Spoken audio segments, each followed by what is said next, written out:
Kalau baca di Alkitab, kerajaan Israel yang dipimpin awalnya oleh Raja Saul, lalu Raja Daud yang sangat terkenal, lalu diteruskan oleh Raja Salomo yang sangat kaya. Setelah Salomo mati, negara ini terpecah dua. Yang bagian utara kerajaan Israel, ibu kotanya Samaria. Yang bagian selatan kerajaan Yehuda, ibu kotanya Yerusalem. Dua bangsa ini tergantung pemimpinnya. Pemimpinnya sungguh-sungguh takut akan Tuhan, mereka diberkati. Pemimpinnya berontak menyembah berhala, bangsa itu kena akibatnya. Itu terjadi fluktuatif berulang-ulang sampai satu ketika kerajaan utara Israel itu ditawan, dibawa oleh bangsa Asyur. Lalu negeri mereka diisi dengan banyak penduduk lain, jadi kocar-kacir. Lalu kerajaan selatan, kerajaan Yehuda, pada satu titik tertentu juga direbut, dikalahkan oleh Raja Nebukadnezar. Mereka dibawa ke Babel, jadi tawanan. Negeri mereka diisi dengan negeri asing. Tapi menjelang akhir zaman, mereka terkumpul kembali. Dan itu yang jadi masalah, yang sampai sekarang. Tapi saya nggak bicara soal politiknya itu. Yang saya mau cerita adalah orang seperti Daniel tinggal di negeri asing, di negeri yang kacau balau, tapi dia bisa mengasihi Tuhan dengan sungguh-sungguh. Di Alkitab, di Perjanjian Lama tuh ada orang namanya Abraham. Dia punya gelar sahabat Allah. Ada orang namanya Musa. Dia terkenal sebagai orang yang paling lembut hatinya. Ada orang namanya Daud, dikenal sebagai orang yang berkenan kepada Tuhan. Salomo, orang yang paling kaya. Tapi kalau kita baca Daniel, itu seorang penyembah yang tekun. 3 kali sehari menyembah Tuhan di negeri Babel. Jam kerjanya tidak terganggu, dicari kesalahannya tidak ketemu. Dan salah satu gelar yang dia terima, dia disebut sebagai orang yang sangat dikasihi oleh Tuhan. Nah, Daniel mencatat di pasal 7 ayat 9 dan 10 ini, ya saya gak baca detail, tapi yang saya menunjukkan kalimat terakhir di ayat 10. Lalu duduklah majelis pengadilan dan dibukalah kitab-kitab. Ini bicara mengenai akhir zaman. Jadi artinya nanti pada waktu akhir zaman itu ada banyak buku yang dibuka. Daniel ini hidup ribuan tahun yang lalu, tapi dia sudah bisa melihat apa yang akan terjadi nanti yang sekarang belum terjadi. Ini kabar baik. Walaupun Bapak Ibu bekerja, mungkin tekanan pekerjaan banyak, tidak punya banyak waktu untuk mungkin setiap hari beribadah, tapi seperti Daniel punya hubungan pribadi dengan Tuhan. Tuhan bisa menunjukkan banyak rahasia buat Bapak Ibu, termasuk kalau ada masalah dalam pekerjaan. Sebab Daniel pernah alami itu. Waktu itu Raja Nebukadnezar mimpi, dia panggil orang-orang pinter, suruh beritahu, saya mimpi apa kemarin, artinya apa. Jelas gak ada yang bisa. Tapi toh Daniel, dia berdoa dan Tuhan kasih tahu. Bapak Ibu sudah menikah, tidur satu ranjang dengan istri, dengan suami, tapi walaupun kepalanya nempel kan gak pernah tahu mimpi suami atau mimpi istri itu apa. Tapi Daniel, Tuhan bisa beritahu mimpi Raja Nebukadnezar. Jadi sesulit apapun pekerjaan, situasi yang kita hadapi, di Perjanjian Lama ada orang namanya Daniel. Dia bisa atasi itu karena dia melibatkan Tuhan. Nah, saya mau tunjukkan slide berikutnya di kitab Wahyu. Ya, ini sebenarnya yang dilihat Daniel seperti ini kurang lebih. Ya, saya cuma tunjukkan 2 ayat sini. Wahyu 20 ayat 11. Ini Yohanes, muridnya Yesus, murid yang sangat dikasihi. Dia melihat suatu tahta putih yang besar. Lalu dia lihat dari hadapannya lenyap bumi dan langit. Lalu dia melihat orang-orang mati besar dan kecil berdiri di hadapan tahta itu. Jadi nanti di akhir zaman semua orang akan dihakimi di hadapan tahta. Lalu dikatakan, lalu dibuka semua kitab. Jadi ada banyak kitab. Makanya saya tulis books in heaven, buku-buku di surga itu apa aja. Semua yang kita buat dicatat. Pada tanggal sekian, jam sekian kita buat ini tercatat semua. Yang menarik adalah lalu dibuka semua kitab. Dan dibuka juga sebuah kitab lain, yaitu kitab kehidupan, The Book of Life. Orang-orang mati dihakimi menurut perbuatan mereka berdasarkan apa yang ada tertulis dalam kitab-kitab itu. Jadi apapun yang kita buat nanti akan diuji, ya, diberitahu, dihakimi. Saya tambahkan lagi di slide berikutnya, Wahyu 20 ayat 15. Ini yang paling penting, kitab kehidupan. Setiap orang yang tidak ditemukan namanya tertulis dalam kitab kehidupan, ia dilemparkan ke dalam lautan api itu, neraka. Pada akhir zaman, itu semua buku dibuka. Pernah buat apa?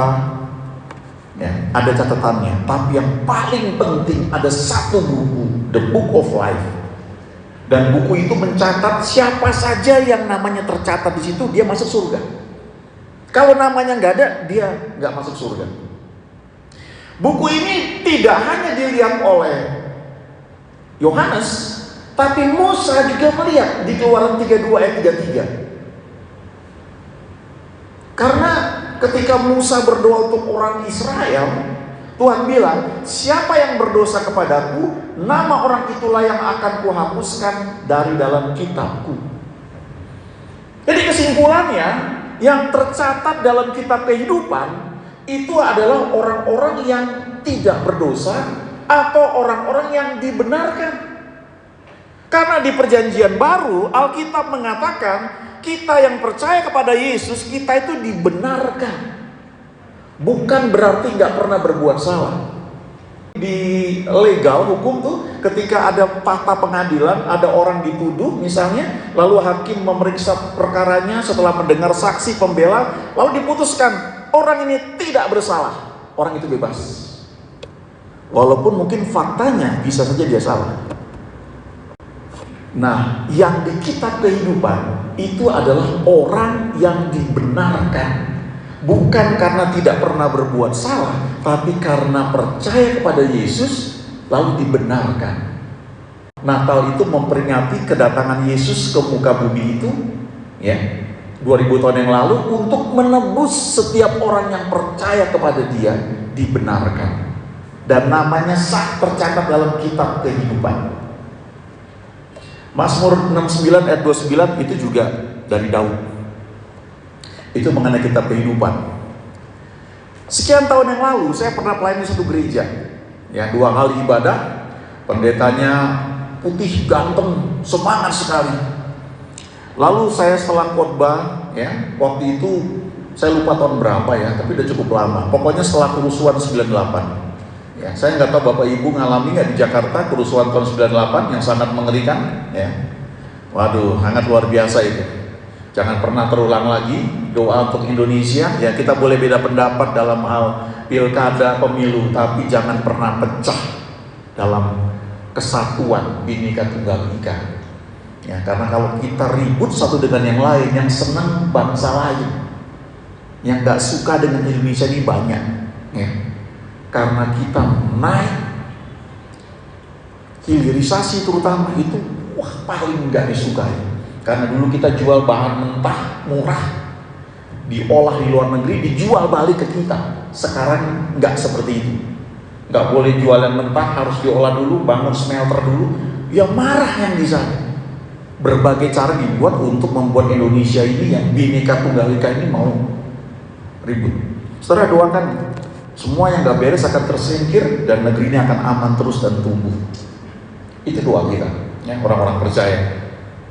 Nah, jadi waktu kerusuhan 98 itu saya cerita dalam khotbah pertama. Lalu setelah break, istirahat, saya ngobrol sama pendetanya itu.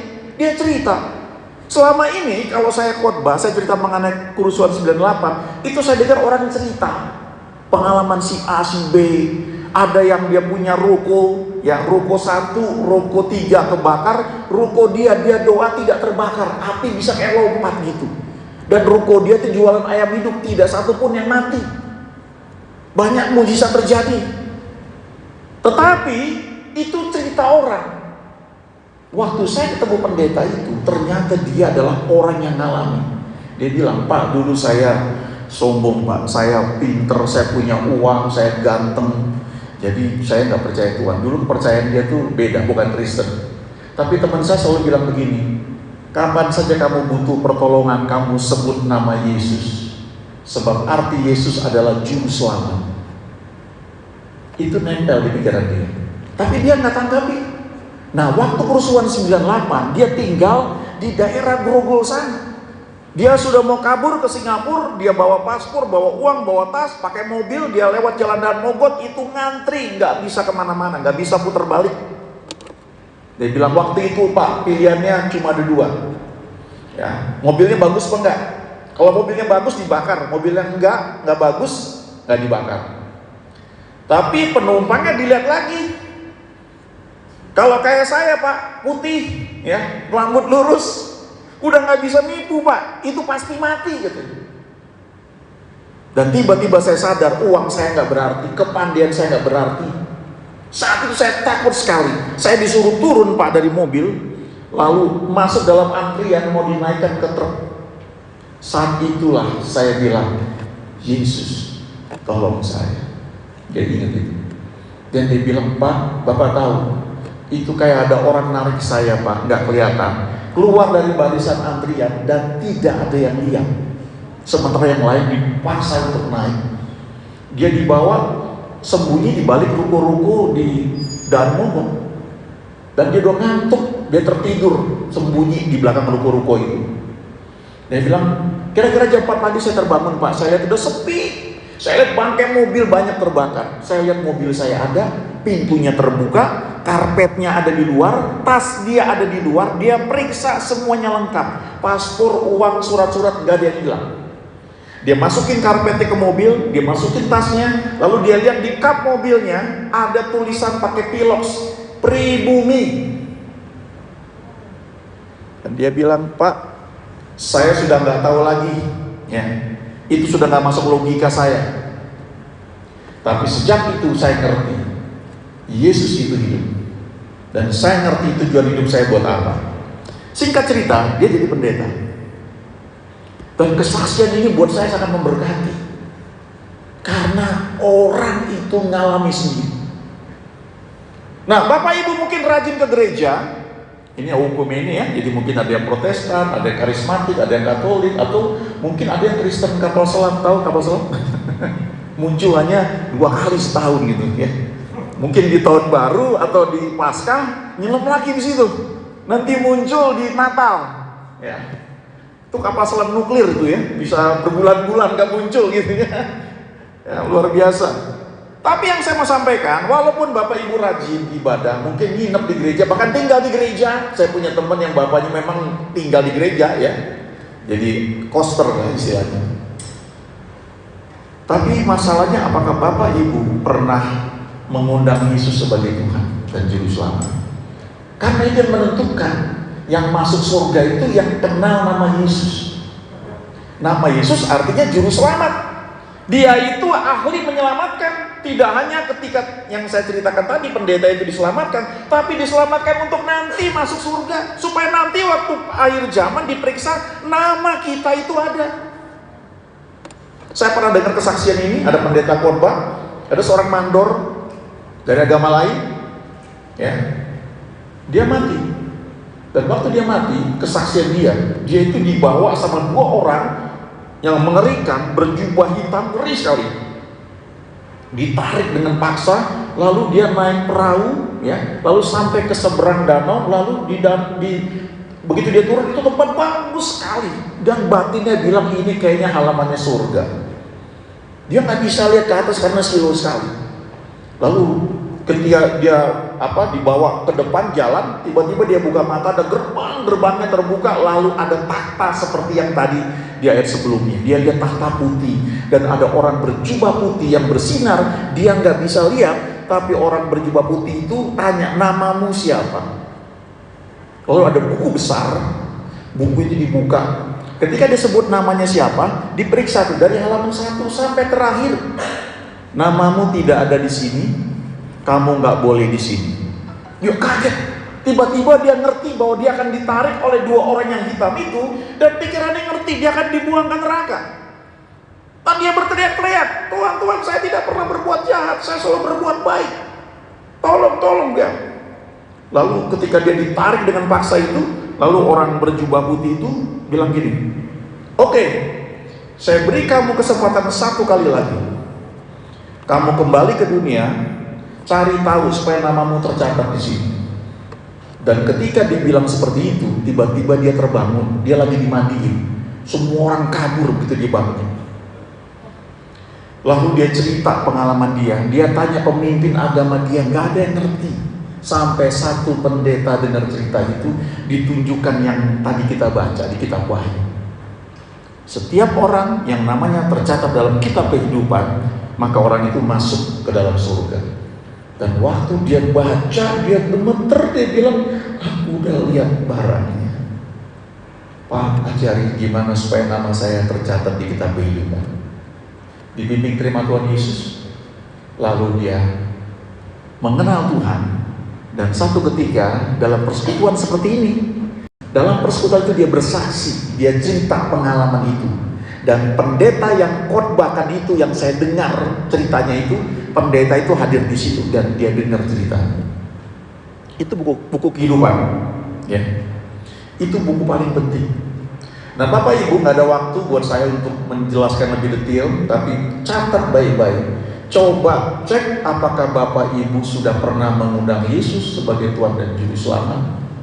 Karena itu menentukan apakah nama Bapak Ibu ada di kitab kehidupan atau tidak. Kalau ragu-ragu, bisa tanya pendeta, tanya teman yang mungkin Bapak Ibu kenal. Yang pasti doa, tanya Tuhan, pasti dia akan tunjukkan. Ya. Saya kenalan satu orang yang gak pernah saya kenal sebelumnya, dapat nomor WA saya, dulu bukan WA, masih BlackBerry, kerusuhan 98 tuh. Minta tolong saya ke rumahnya, doain ke rumahnya. Seorang ibu, dia cuti untuk ketemu saya. Saya ajar dia terima Tuhan Yesus, lalu saya doakan ke rumahnya. Habis itu saya pulang, saya gak pernah ketemu lagi sampai sekarang. Ada orang lain datang di tetangganya bilang, Bu, kami suka ada kebaktian rumah tangga sekitar sini, ikut yuk. Lalu ibu itu akhirnya ikut. Memang itu proyeknya Tuhan. Saya yang ditugaskan untuk doain ibu itu terima Yesus, orang lain yang Tuhan kirim untuk melayani ibu itu. Pastikan nama Bapak Ibu tercatat di kitab kehidupan lewat terima Tuhan Yesus. Itu kitab pertama yang penting. Yang kedua, cuma 2 kitab yang saya mau bahas. Ini yang terakhir, kitab rencana Tuhan. Slide berikutnya. Daud bilang begini di Mazmur 139. Matamu melihat selagi aku bakal anak, dan dalam kitabmu semuanya tertulis hari-hari yang akan dibentuk sebelum ada satu pun daripadanya. Jadi sebelum kita lahir di muka bumi ini, Tuhan tuh sudah punya plan, punya rencana, punya buku, blueprint. Tapi untuk rencananya bisa terwujud dalam hidup kita, itu perlu kerelaan dari kita, kehendak bebas. Yang berkata, Tuhan, aku mau ikut rencanamu. Aku gak ngerti, ajari aku. Aku mau ikut rencanamu, Tuhan. Itu aja sebenarnya sih. Sekalipun Bapak Ibu kerja di sini, punya posisi, punya tugas. Tapi kalau Bapak Ibu setiap pagi setidaknya mewakili keluarga atau secara pribadi, bilang, Tuhan, ini aku. Pimpin aku sepanjang hari ini. Aku mau hidup dalam rencanamu. Nanti Tuhan akan memimpin step by step. Kadang-kadang kita gak pernah duga Dia bawa kita ke tempat yang sebelumnya gak pernah kita bayangkan. Lalu setelah sekian lama kita lihat, kok bisa ya seperti ini. Kenapa bisa begitu? Karena setiap hari kita berkata, Tuhan, pimpinlah aku supaya rencanamu terjadi dalam hidupku. Yeremia 29 ayat 11 nya ayat yang terkenal. Ini sebenarnya ditulis untuk orang-orang buangan di Babel, di mana Daniel ada. Mereka tuh mau pulang, rindu kampung halamannya. Begitu rindunya sampai mereka tulis di kitab Mazmur yang dibuat jadi lagu. Tahun 80-an lagu itu terkenal, dibawakan oleh Boney M, kelompok musik disco negro kan.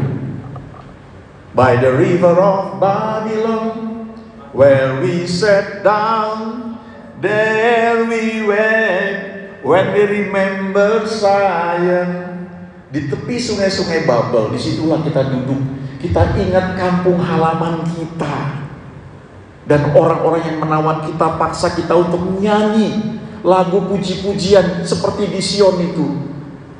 How can we sing a love song in a strange land? Gimana bisa nyanyikan pujian kepada Tuhan di negeri yang asing? Itu kerinduan mereka, mau pulang. Tapi Tuhan melalui Nabi Yeremia kirim surat. Tuhan bilang, stay di situ, berdoa untuk tempat itu di mana aku buang, sebab kesejahteraan tempat itu kesejahteraan kamu. Bapak Ibu kerja di sini mengucap syukur karena di bagian lain ada orang yang banyak nggak punya kerja. Belum tentu mungkin cocok. Mungkin kita bisa kok begini terus banyak tugas. Doakan tempat ini karena kalau ini makmur, kemakmuran ini menjadi bagian Bapak Ibu juga. Saya pernah ada teman, waduh di tempat gua kantornya gak beres, ya doain aja. Kalau kamu doa pasti nyampe rezeki itu, gak mungkin enggak. Tuhan tidak pernah berhutang.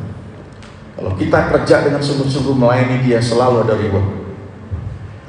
Nah, surat ini mengatakan, aku ini tahu rancangan-rancangan yang ada padaku mengenai kamu. Itu rancangan damai sejahtera, bukan rancangan kecelakaan. Walaupun kamu rasanya tempat ini gak enak, tapi aku punya rencana yang indah buat kamu. Biasakan untuk berdoa kepada Tuhan, pimpin langkahku Tuhan, supaya aku tetap dalam rencanamu yang sempurna. Sebab rancangannya itu yang baik buat kita. Nah terakhir, ini juga ayat yang terkenal, Roma 8:28, sudah dibuat jadi lagu, ya. Semua baik, apa yang telah kau perbuat di dalam hidupku. Semua baik, sungguh teramat baik, kau jadikan hidupku berarti. Ini ayat hafalan, ya, renungkan. Kalau mengalami situasi yang gak enak, ingat ayat ini. Kita tahu sekarang bahwa Allah turut bekerja dalam segala sesuatu untuk mendatangkan kebaikan. Tapi ada syaratnya. Bukan buat semua orang. Itu disediakan bagi mereka yang mengasihi Dia. Itu yang pertama. Yang kedua, penjelasannya. Kalau mengasihi Dia, manifestasinya apa? Mau ikut rencana Tuhan. Dua hal ini. Kalau kita punya dua hati ini, dua sikap hati ini, mau mengasihi Tuhan, mau ikut rencananya, maka apapun yang terjadi di dalam hidupku, selalu ku berkata, Tuhan Yesus baik. Dalam segala hal yang terjadi, tetap ku berkata, Tuhan Yesus baik. Kalau kita punya hati yang mengasihi Dia dan mau ikut rencananya, it's about decision, keputusan masing-masing. Life is all about decision. Hidupan itu soal keputusan. Mari ambil sikap hati. Kalau belum kenal Tuhan, undang Dia masuk dalam hati, minta Dia jadi raja. Yang kedua, miliki sikap hati, mau mengasihi Tuhan dan mau ikut rencananya. Percayalah, semua akan jadi baik, karena Dia memang Tuhan yang baik. Amin.